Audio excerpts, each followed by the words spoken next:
नमस्कार. श्री निसर्गदत्त महाराज एक चिंतन संकलन भाग 51. एक चिंतन संकलन भाग 51.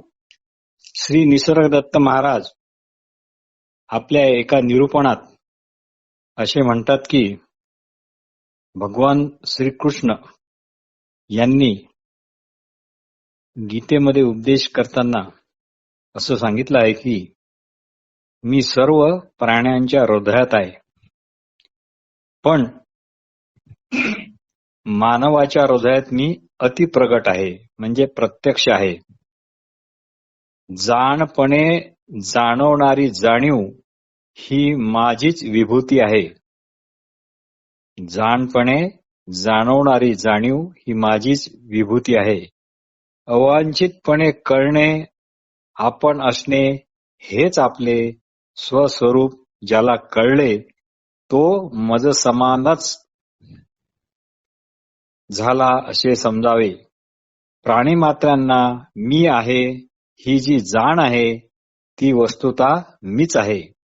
प्राणीमात्रांना मी आहे ही जी जाण आहे ती वस्तुता मीच आहे.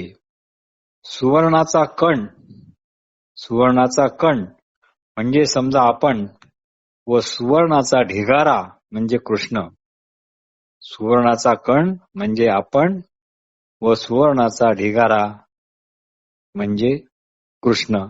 आता जर सुवर्णाच्या ढिगाऱ्यात सुवर्णाचा कण पडला तर आता दोन्ही सुवर्णच. सुवर्णाच्या ढिगाऱ्यात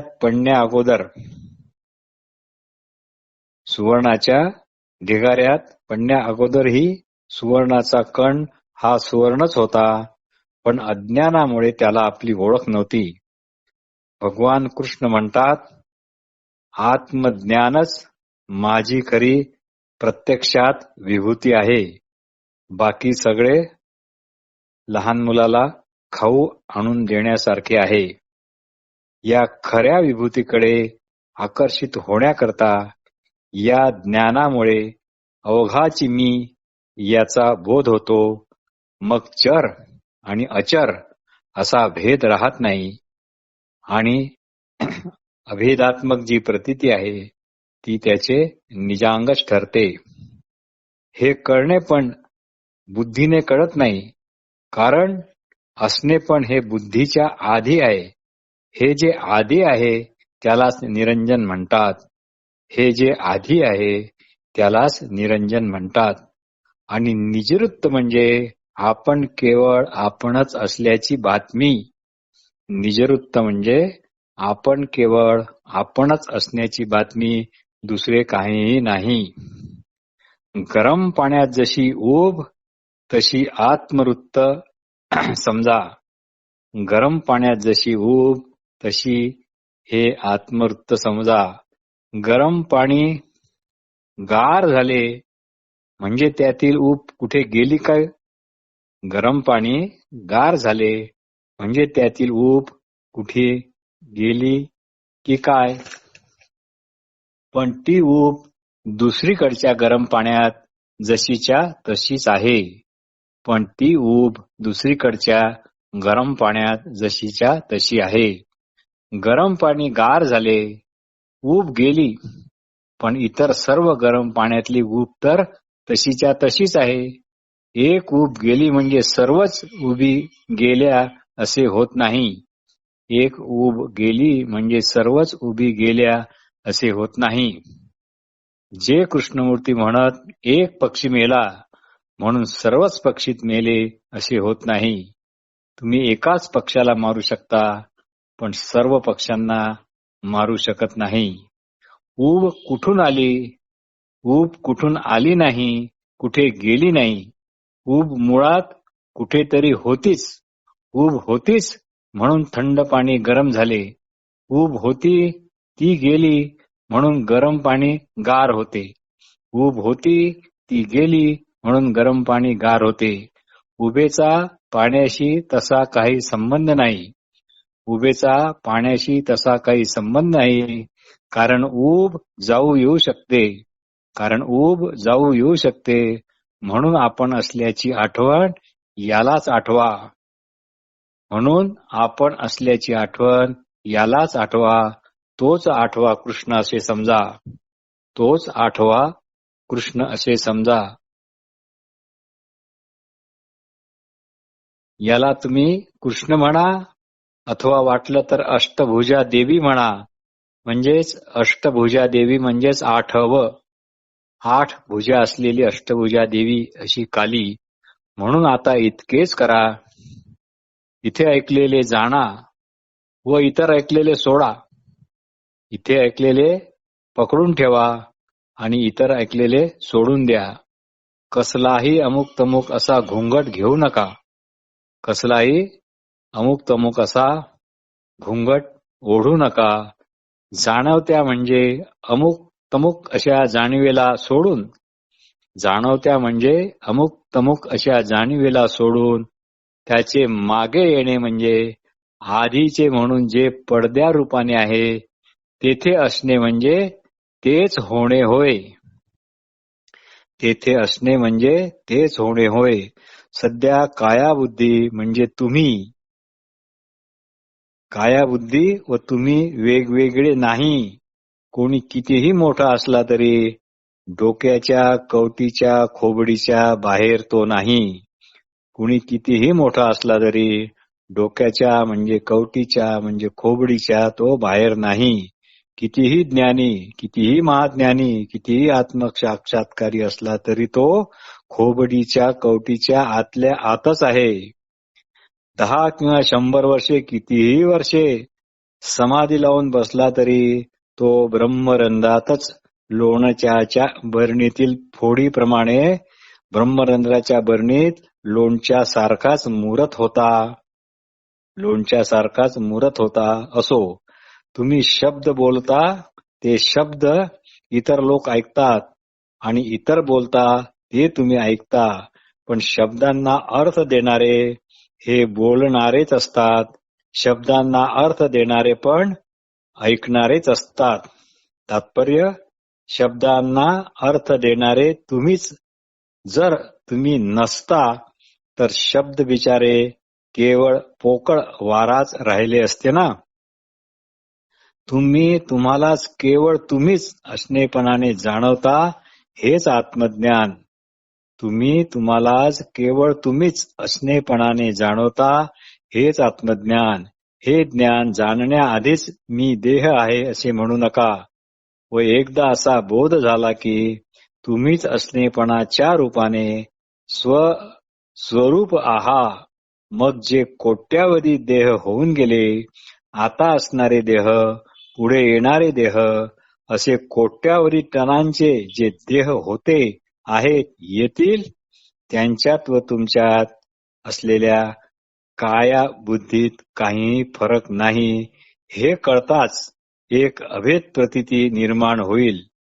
देहाच्या नावाने जे तुम्ही सध्या वागता किंवा स्वतःला ओळखता किंवा ओळखल्या जाता, ते स्थिर निवांत पाण्यात मूळ बिंबाचा थरथरता प्रकाश होय. म्हणून देह वापरा, पण देहाची ओळख मी म्हणून चिकटू देऊ नका. श्री निसर्गदत्त महाराज म्हणतात, तुम्ही तुमच्या बुद्धीने जो आत्म्याचा नकाशा, जे आत्म्याचे चित्र रेखाटले आहे, ते काही एक कामाचे नाही. ते काही एक कामाचे नाही, कारण आत्मतत्व हे बुद्धीच्या आधीचे आहे. मग बुद्धीला त्याचा पत्ता कसा लागणार? स्वतःचीच ओळख स्वतःलाच नाही तर इतरांची कशी होणार?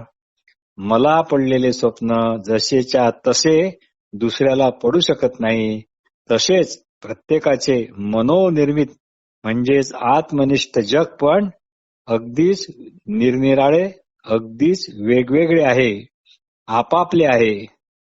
झोपेत पडलेले स्वप्न सर्वांना सारखेच असेल काय? अर्थात नाही.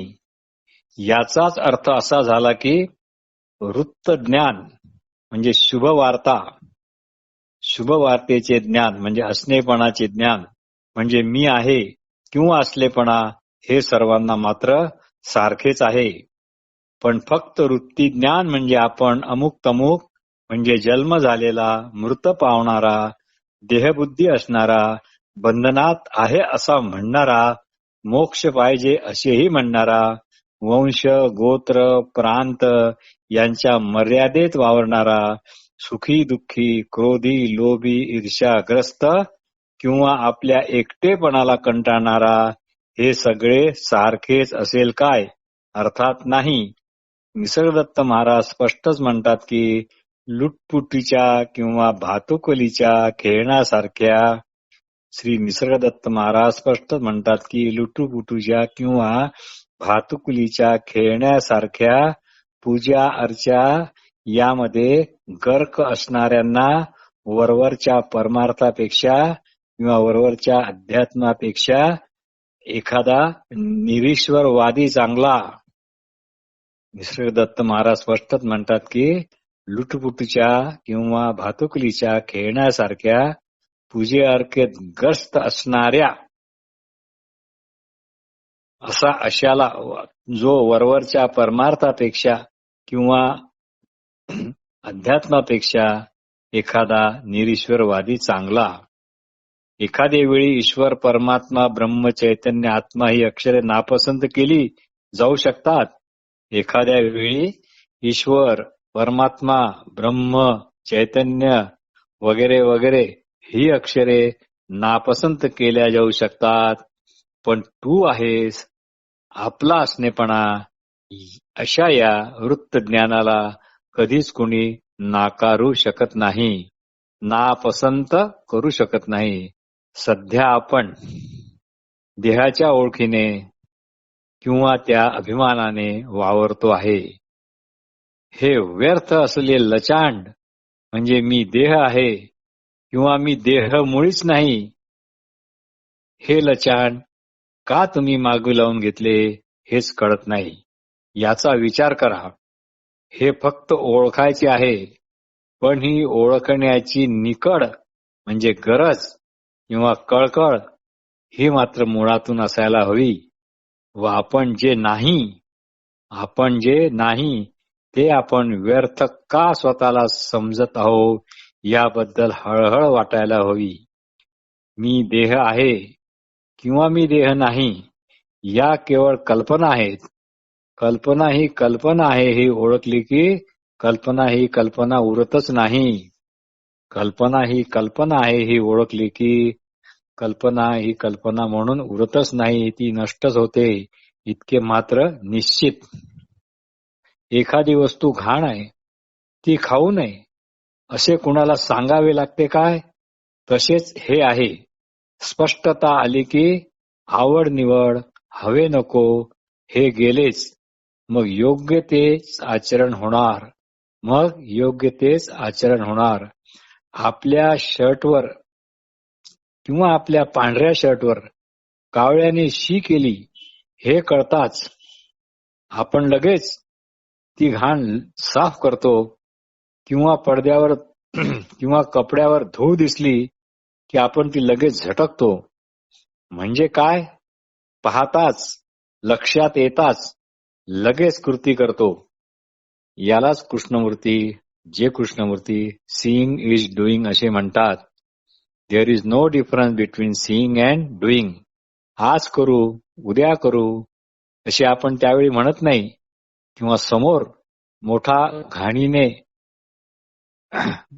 भरलेला गटाराचा मोठा खड्डा आहे हे लक्षात येताच आपली त्याच्या बाजूबाजूने जाण्याची कृती तात्काळ व आपोआप होते. इथे कुठलाच विचार करावा लागत नाही.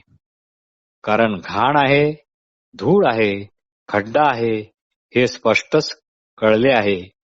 म्हणून लगेच योग्य कृती होते. ती योग्य कृती मुद्दामून करावी लागत नाही किंवा ही करू का ती करू असा भ्रम पण निर्माण होत नाही. यालाच कर्मयोगाचे रहस्य पण म्हणतात. Where there is clarity, there is no choice. Where there is clarity, there is no choice. असे जे कृष्णमूर्ती म्हणत.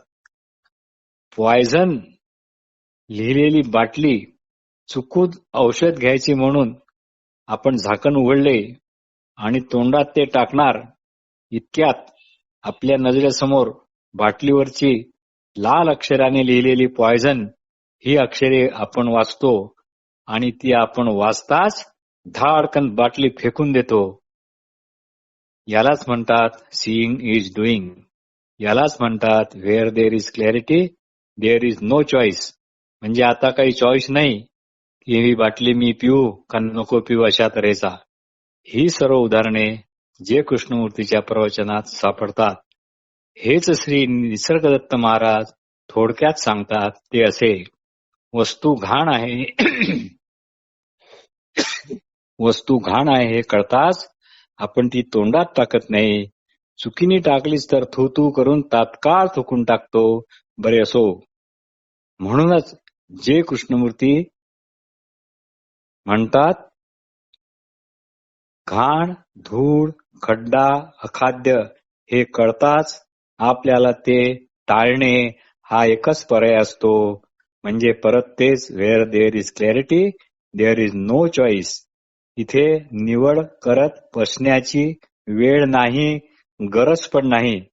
जर वेळ किंवा गरज वाटली तर तुम्हाला घाण, धूळ, खड्डा, अखाद्य हे कळलेच नाही असे समजावे.